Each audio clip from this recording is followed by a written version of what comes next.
Daniel Padilla update. And have a safe flight kay DJ kasama ang Team Incognito. Yung goes to Japan. Ayan sila mag-shoot ng Incognito. Tapos ito, ay nabangan pa nga si DJ just sa airport ng mga fans niya bago siya lumipad patungong Japan. Ayan, very accommodating si DJ sa mga fans niya.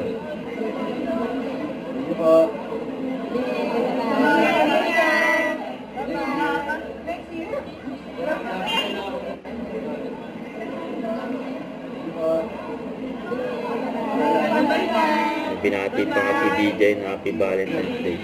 Happy Valentine's.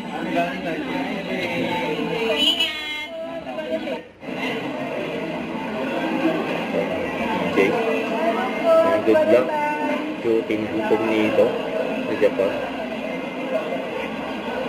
Ang dami pa picture kay DJ. Diyan sa loob, airport. Diyan sa NAIA.